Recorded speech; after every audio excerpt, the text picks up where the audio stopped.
ان الدین عند اللہ الاسلام۔ برادر محترم، حضرت مولانا سجاد نعمانی صاحب دامت برکاتہ ایک مرتبہ یہ عاجز جب پہلی مرتبہ زامبیا تشریف لے گئے، یہ عاجز ان کو حضرت حضرت کہہ کے پکارا تھا کہ آپ خانہ خدا میں بیٹھے ہو، آپ عہد کریں اس بات کے میرے سامنے کہ آپ مجھے حضرت نہیں کہیں گے۔ ہم نے کہا کہ حضرت نہیں کہیں گے، کچھ نہ کچھ تو کہیں گے، گالی تو دینے سے رہے، ہم آپ کو بھائی جان کہا کریں گے۔ اس دن سے عاجز ان کو بھائی جان کہتا ہے۔ ان کے والد محترم حضرت مولانا منظور نعمانی رحمۃ اللہ علیہ، اللہ ان کو غریق رحمت فرمائے، جب مرض وفات میں تھے،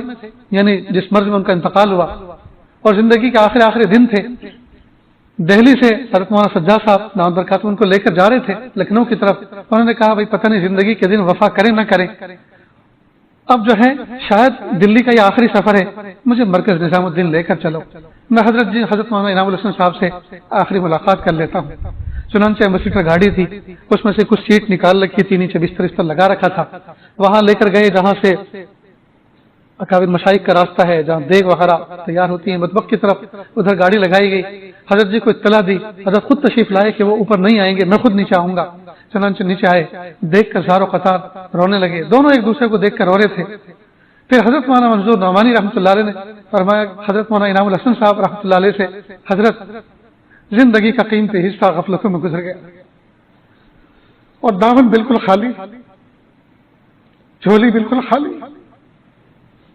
حضرت اللہ کو کیا منہ دکھاؤں۔ حضرت مولانا انعام الحسن صاحب رحمۃ اللہ علیہ نے فرمایا، آپ جیسے لوگوں سے ہی تو سنا کہ جب دل میں یہ کیفیت ہو، ہائے میرے پاس کچھ بھی نہیں، تو یہ درد نایاب تھی تو یاب ہے۔ یہ جو بات ان کو کہنی تھی کہہ دی، اور واقعی حقیقت یہی ہے کہ جب آدمی اس درجے میں پہنچ جائے، ہائے میرے پاس کچھ نہیں تھی، یہ تو سب کچھ ہے، یہی چیز تو حاصل ہونی چاہیے۔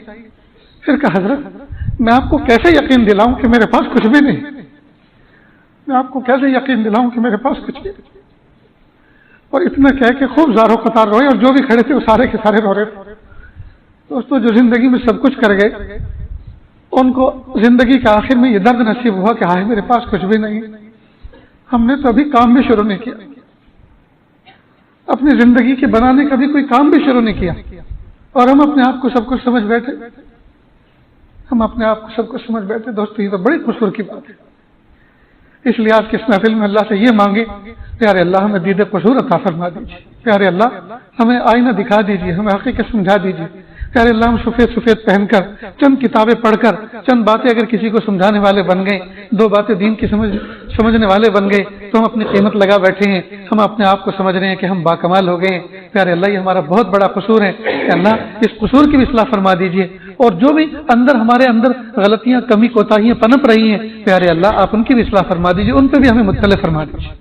اللهم صل على سيدنا محمد